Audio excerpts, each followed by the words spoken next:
Bolsonaro, ao menos por hora, não exerce seu poder na plenitude. Anunciou, ameaçou, mas nesta segunda-feira não teve força para demitir Mandetta, seu ministro da Saúde. O presidente torrou seu ministro nas mídias e por ele foi desmoralizado em público ao longo de dias. A demissão, que parece inescapável mais dia menos dia, não atenuará o estrago. O presidente é um mágico, conseguiu tornar Mandetta maior do que ele realmente é. Mandetta é inteligente e articulado num governo coalhado de trogloditas, tipos com afasia, comunicam com grunhidos ou berrando nas redes sociais. O trabalho do ministro soa mais eficaz do que realmente é por ter do outro lado Bolsonaro e os seus, ou seja, a barbárie. Mas isso não bastará. Mesmo que Mandetta quisesse e queira, até a crise com o ministro à frente, o Ministério da Saúde estava entregue ao jogo do setor privado. A saúde pública e privada não estava e não está preparada para uma crise, mesmo se menor, como esta do coronavírus 19. E Mandetta, que tem trabalhado muito por soluções, ainda que tardiamente, jamais deu a real em toda a sua extensão.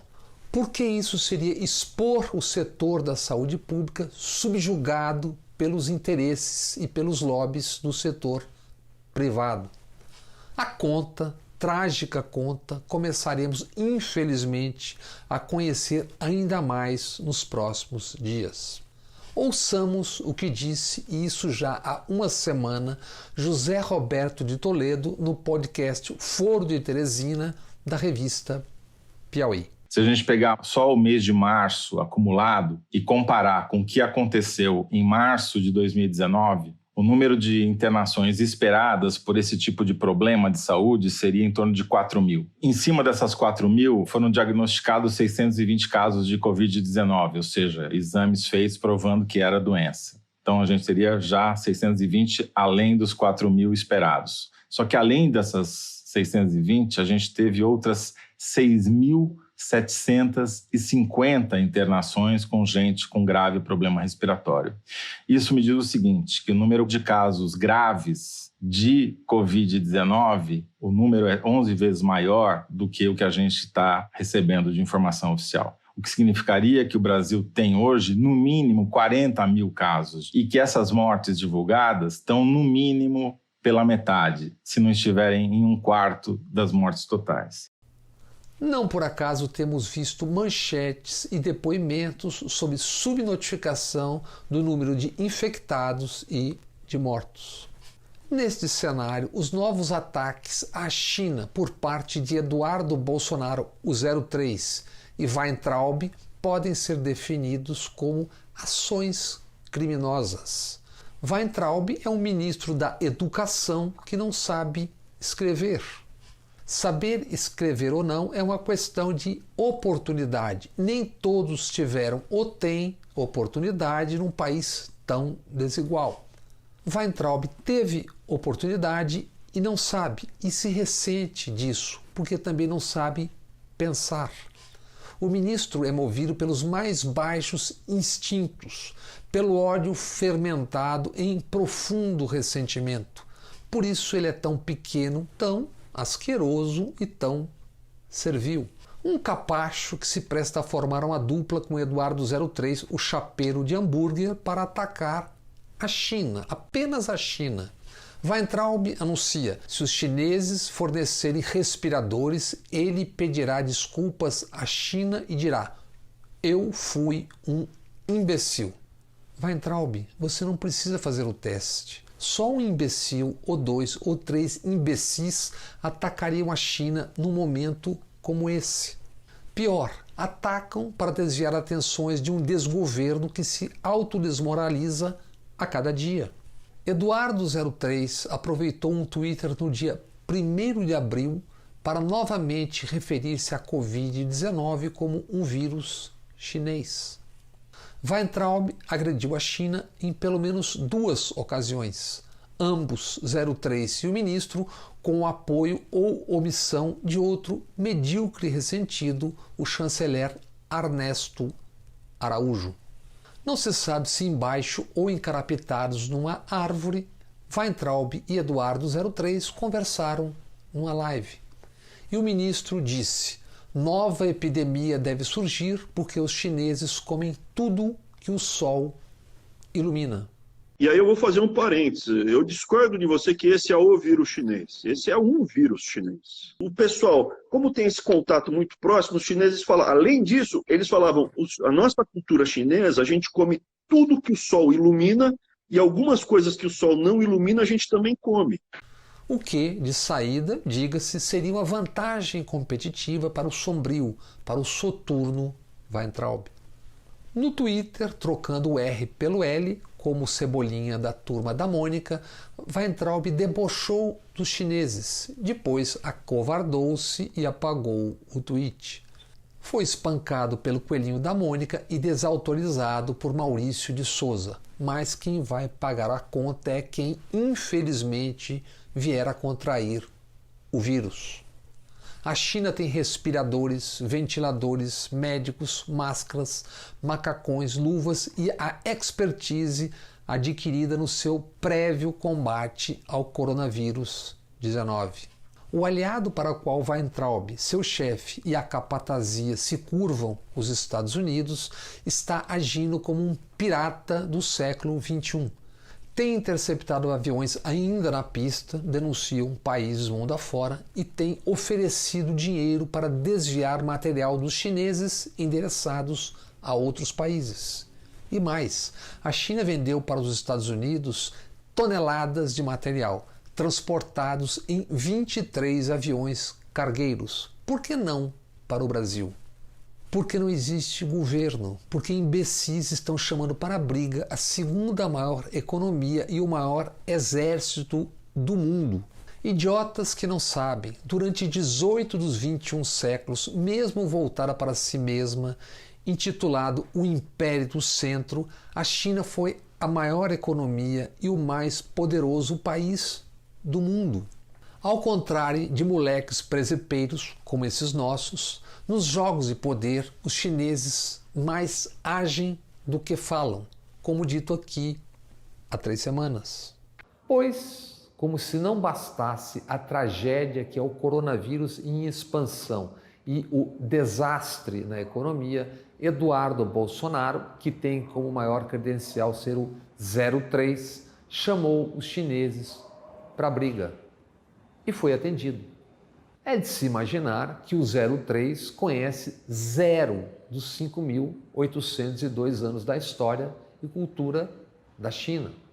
Se conhecesse, não publicaria o Twitter que publicou, ecoando Donald Trump, também seu pai, essa molecagem que terá consequências se não houver um pedido de desculpas do 03.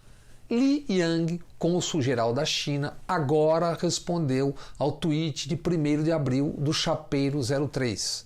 Yang começou sua carta aberta perguntando: você é mesmo tão ingênuo e ignorante? Na carta, Yang citou Confúcio, o cerne da cultura chinesa, que o chapeiro de hambúrguer e o ressentido Weintraub devem imaginar ter sido um zagueiro do Olaria. Se soubessem um mínimo da cultura chinesa, não provocariam o que provocaram e levariam a sério claríssimos recados enviados na carta do cônsul-geral da China. O primeiro recado: há pelo menos uma semelhança entre a cultura confucionista chinesa e a cultura cristã brasileira, a crença de que sempre existe a causalidade em tudo, razão pela qual temos que pensar nas consequências antes de fazer qualquer coisa. Mais direto ainda, o segundo recado: se algum país insistir em ser inimigo da China, nós seremos o seu inimigo mais qualificado. Informação do antenadíssimo Nelson de Sá na Folha de São Paulo nesta segunda-feira. China anuncia que vai comprar soja dos Estados Unidos por segurança.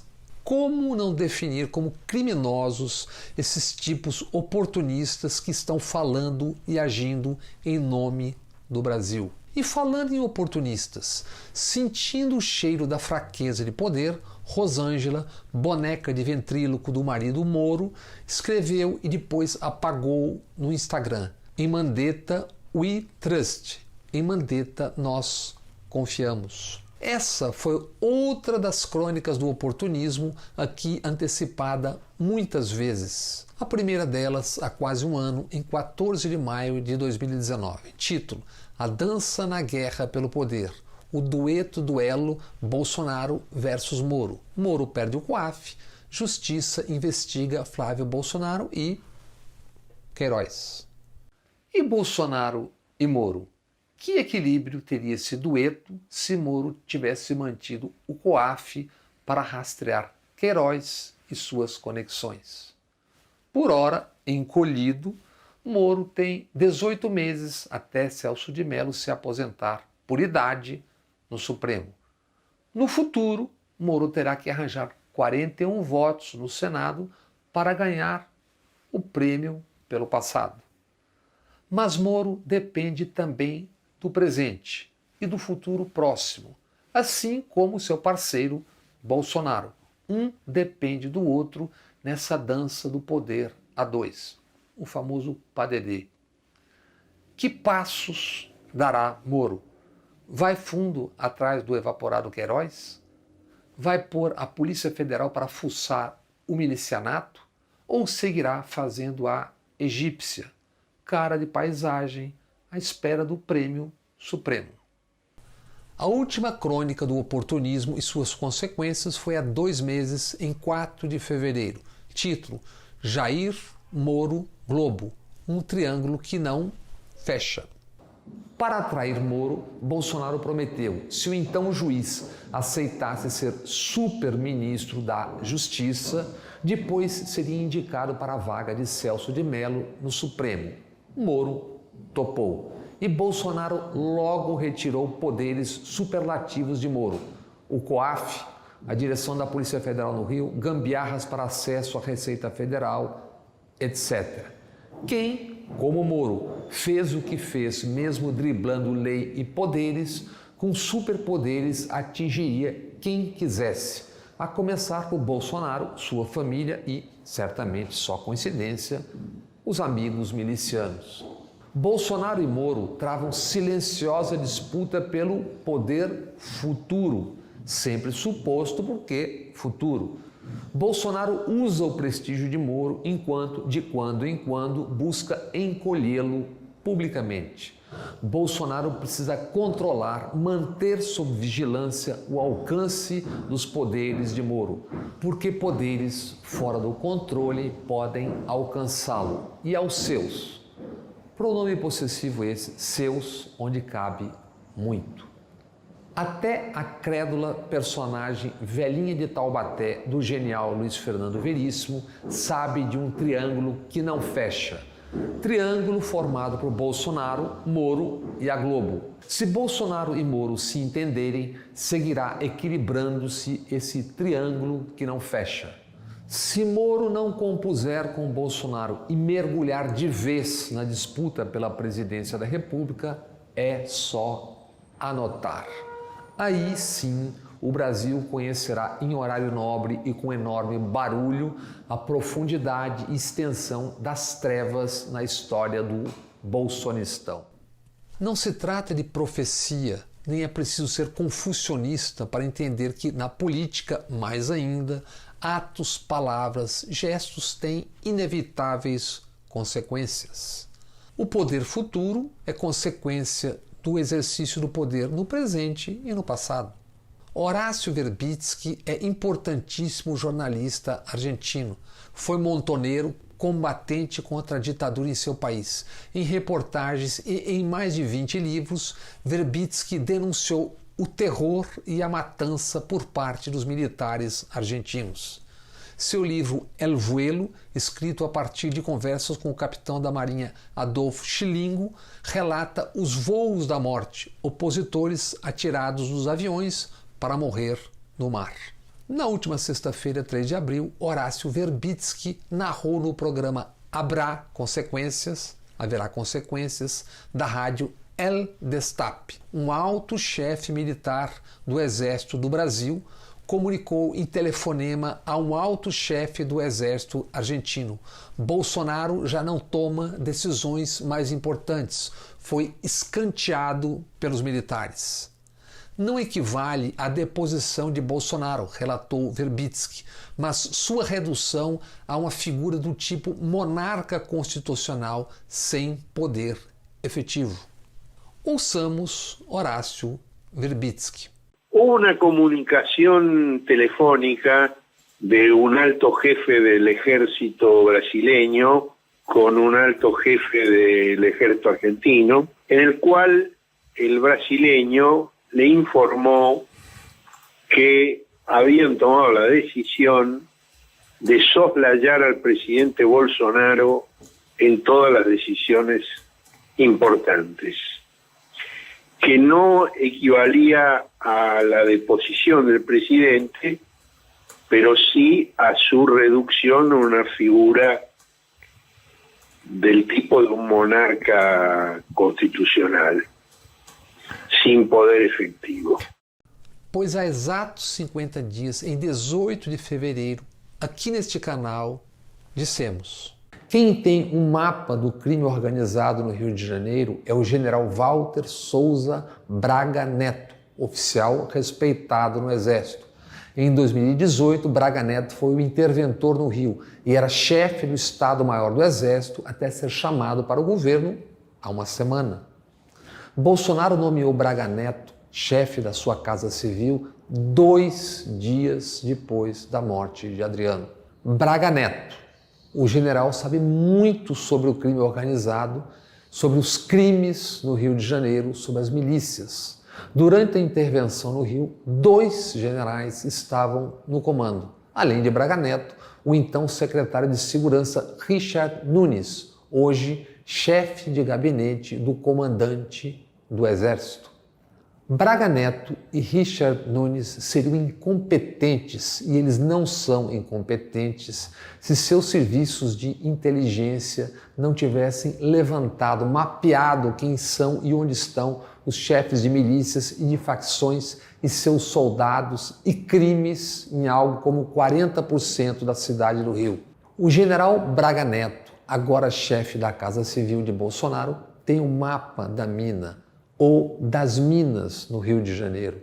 Ele já era o interventor a 14 de março de 2018, quando foram assassinados Marielle Franco e Anderson Gomes.